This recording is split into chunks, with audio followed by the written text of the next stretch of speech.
So hello students, today we are going to start chapter 2 of class 8th civics book whose name is Understanding Secularism। तो बच्चों आज हम लोग class 8th की civics का book का चैप्टर 2 स्टार्ट करने वाले हैं जिसका नाम है अंडरस्टैंडिंग सेकुलरिज्म। इस चैप्टर में हम लोग सेकुलरिज्म के बारे में समझेंगे।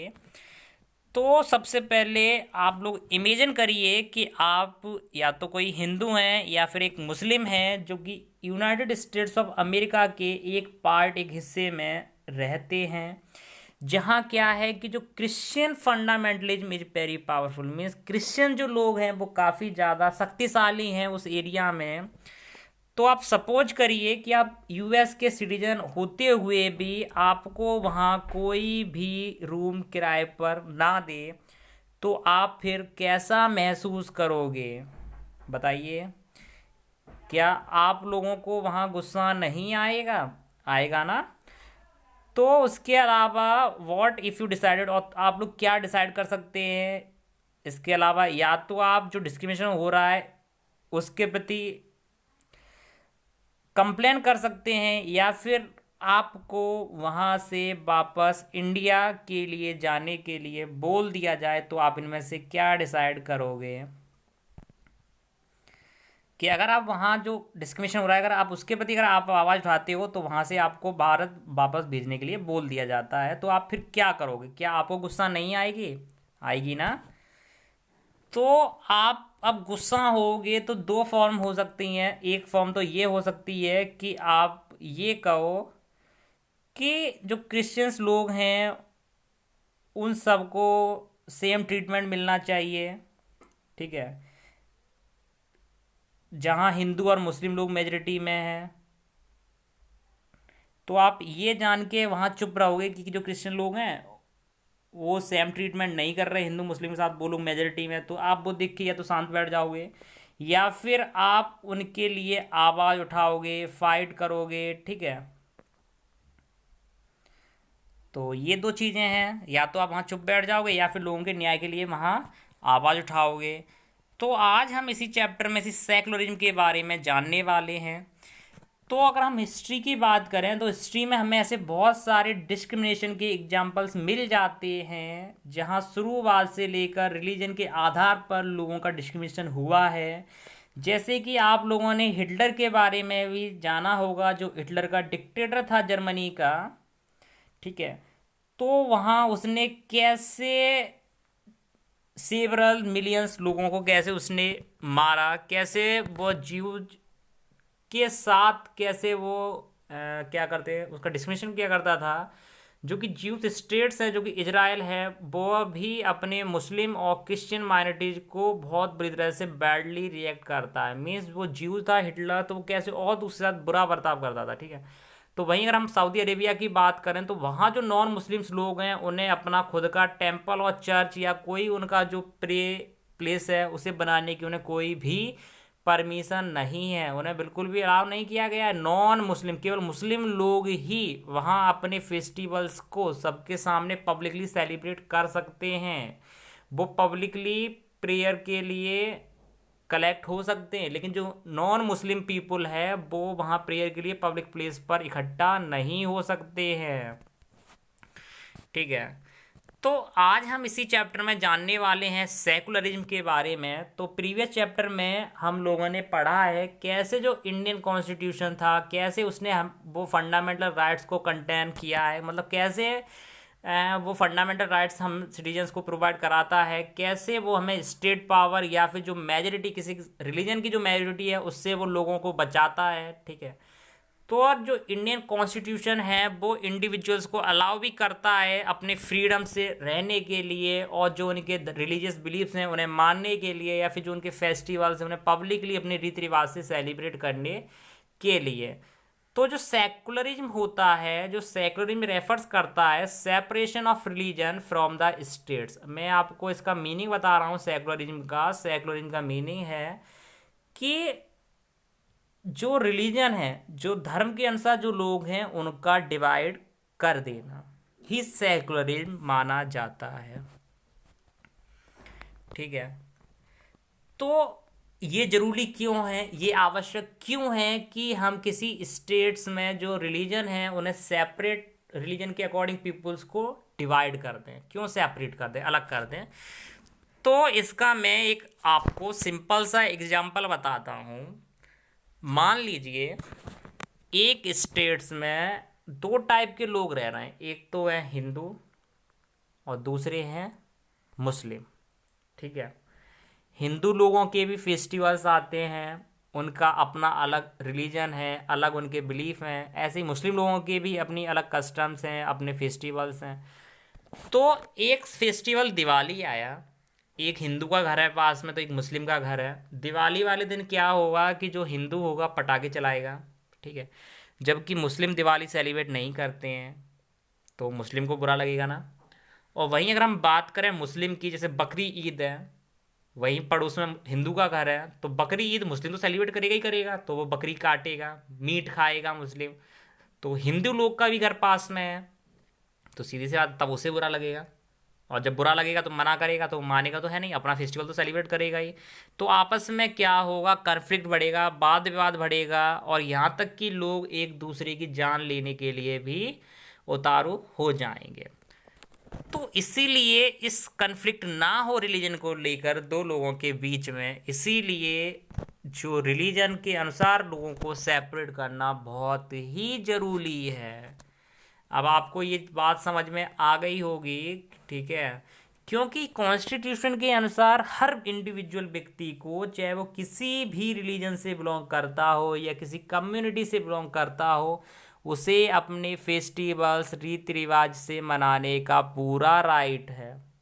ठीक है, तो इसीलिए उनका जो सेपरेशन, इसीलिए हमने रिलीजन को लेकर लोगों का सेपरेशन अलग अलग किया हुआ है, ताकि अलग एरिया में जाके वो अपना फेस्टिवल जैसे चाहें वैसे सेलिब्रेट कर सकें और उससे किसी को प्रॉब्लम ना हो। ठीक है, तो वहीं उनकी अलग एरिया में, जैसे मुस्लिम लोग हैं तो उनका अलग अब उनकी वो मिल जाएगी जहाँ वो प्रेयर करते हैं, हिंदू लोगों का अलग अपना टेंपल मिल जाएगा। ठीक है, तो उनकी एरिया मतलब अलग कर रखी है ताकि वो अपना कुछ भी करें तो उससे दूसरी कम्युनिटी, दूसरी रिलीजन के लोग डिस्टर्ब ना हो। और लेकिन हमारा एक हिंदी में एक चौपाई भी है कि मंदिर मस्जिद, ठीक है, सब साथ साथ, हम सब साथ साथ हैं, तो ये इंडिया का मानना रहा है।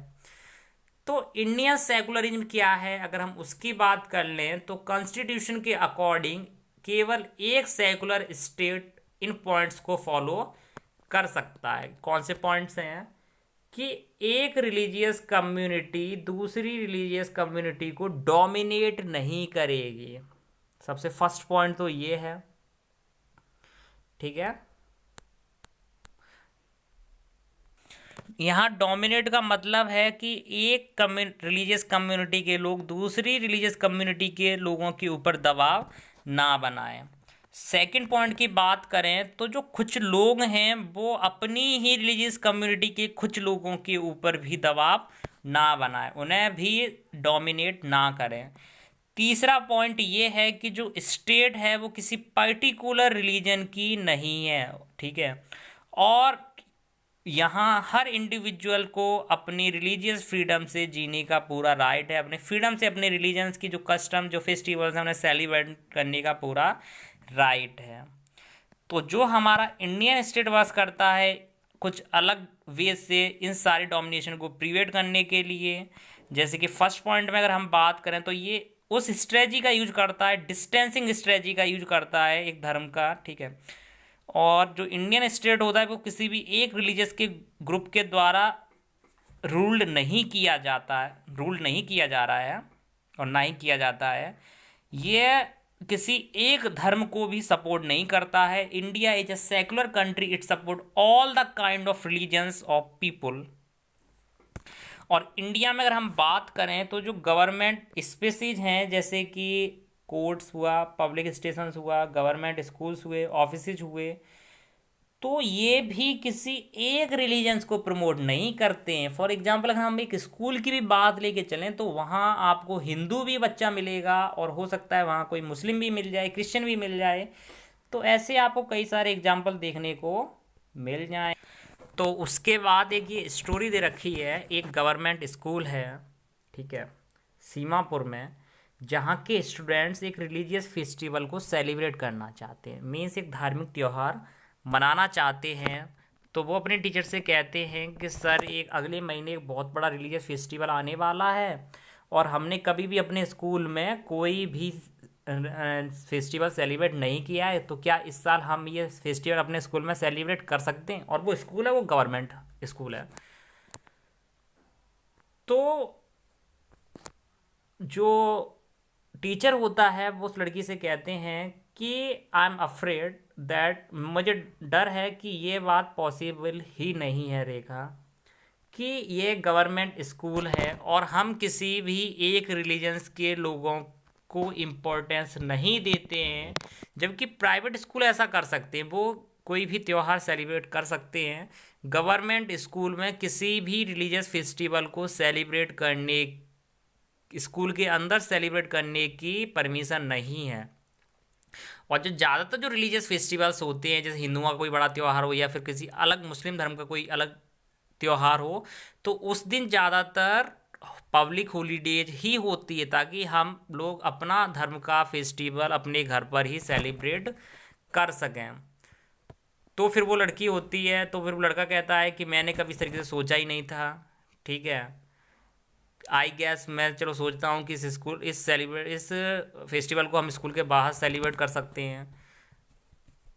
तो फिर वो लड़की कहती चलो ठीक है कोई बात नहीं, स्कूल में तो नहीं कर सकते लेकिन इसे हम अपने मोहल्ले लोकेलिटी में तो कर ही सकते हैं। तो यहाँ हमने क्या देखा इस स्टोरी में कि एक गवर्नमेंट स्कूल में कोई भी रिलीजियस फेस्टिवल को सेलिब्रेट करने की परमिशन नहीं होती है, क्योंकि अगर ऐसा होगा तो जो सरकार की जो नीति है सभी को एक समान, सभी धर्मों का सम्मान, तो ये उसका अपोज होगा, उसका विरोध होगा, इसलिए ऐसा गवर्नमेंट स्कूल में नहीं है। तो मीन्स इस स्टोरी से हमें ये क्लियर हुआ कि इसका जो दूसरा पॉइंट है, ठीक है, वो है स्ट्रेटजी ऑफ नॉन इंटरफियरेंस, मतलब किसी के उसमें हस्तक्षेप मत करो। इसका मतलब है कि सारे धर्म की रेस्पेक्ट करने के लिए किसी भी धर्म की प्रैक्टिस या कोई भी कम्युनिटी, अलग अलग रिलीजियस कम्युनिटी के लोगों के जो फेस्टिवल वगैरह हो, तो उसमें हमें लोगों को इंटरफियर नहीं करना है, मीन्स नहीं करना चाहिए। ठीक है, वो अपना जो भी काम करे रिलीजियस एक धर्म के लोग, तो वो कर सकते हैं, हमें उसमें कोई भी प्रॉब्लम नहीं आनी चाहिए और ना ही हमें उन्हें डिस्टर्ब करना चाहिए। उसके बाद इधर एक और स्टोरी दे रखी। तो जो ये स्टोरी दे रखी है, यहाँ कुछ फ्रेंड्स हैं, उन्होंने एक स्कूटर खरीदा हुआ है। तो एक फ्रेंड है वो बोलता है कि तुमने हेलमेट हो, मुझे आशा है, मैं आशा करता हूँ कि तुम्हारे पास एक हेलमेट होगा। ठीक है, क्योंकि जो दिल्ली में अगर हम लॉ के अकॉर्डिंग बात करें तो हेलमेट पहनना टू व्हीलर वाले लोगों के लिए अनिवार्य है। तो वो अपनी एक फ्रेंड से कहता है जिसका नाम परमजीत है, जिसने पगड़ी पहनी हुई, से कहता है कि तुमने हेलमेट क्यों नहीं लगाया, क्या तुम्हें फाइन भरने का शौक है फ्रेंड। तो वो पगड़ी वाला इंसान कहता है कि चिंता मत करो, मुझे जुर्माना नहीं लगेगा, मुझे फाइन नहीं देना पड़ेगा। तो वो दूसरा व्यक्ति जो हेलमेट लगाए हुए वो पूछता है कि परमजीत तुम्हें फ़ाइन क्यों नहीं देना पड़ेगा। तो परमजीत एक सिख है, तो वो कहता है कि सिख धर्म के अनुसार पगड़ी पहनना एक इम्पॉर्टेंट पार्ट है हमारे धर्म का, और गवर्नमेंट हमें हेलमेट पहनने के लिए फोर्स नहीं कर सकती है। तो इस स्टोरी बोर्ड से आपको समझ में आ गया होगा कि परमजीत एक सिख यूथ है जो जिससे हेलमेट जिसने हेलमेट नहीं पहना है, और ये इस कारण से है क्योंकि जो भारत का जो राज्य है उसने पगड़ी पहनना सिख धर्म का एक इम्पोर्टेंट पार्ट है, तो उसे इम्पोर्टेंस दे रखी है सभी रिलीजन्स की, तो उसे भी इम्पोर्टेंस दे रखी है। और उसने अपने कानून में इसे कुछ हिदायत भी दे रखी है कि पगड़ी वाले लोग को हेलमेट पहनने के लिए फोर्स नहीं किया जाएगा। तो इसका जो तीसरा तरीका है इंडियन सेकुलरिज्म को बर करने का, वो है डोमिनेशन को प्रिवेंट करना, जो कि तीसरे टाइप की स्ट्रेटजी है, स्ट्रेटजी ऑफ इंटरवेंशन। ठीक है, इसके बारे में हम लोग पहले ही अर्लियर चैप्टर अनटचेबिलिटी वाले में पढ़ चुके हैं, जो कि एक गुड एग्जांपल्स है, जहाँ जो मेंबर्स जो सेम रिलीजन के जो मेंबर्स होते हैं जैसे अपर कास्ट हिंदू, वो दूसरे टाइप के लोगों, लोअर कास्ट के लोगों का डिस्क्रिमिनेशन करते हैं। तो ऐसा ना हो, ठीक है, तो उस स्ट्रेटजी का नाम है स्ट्रेटजी ऑफ इंटरवेंशन। ठीक है, तो इसके बाद हमारा मीन्स जो रिजल्ट निकल के आता है वो ये है कि जो हमारा इंडियन स्टेट है वो एक सेकुलर स्टेट है, और ये अलग अलग तरीके से जो रिलीजियस डोमिनेशन है उसको प्रिवेंट करने का काम करता है। जो इंडियन कॉन्स्टिट्यूशन है उसने कुछ फंडामेंटल राइट्स की भी गारंटी ले रखी है, जो कि इन्हीं सेकुलर प्रिंसिपल के ऊपर बेस्ड हैं।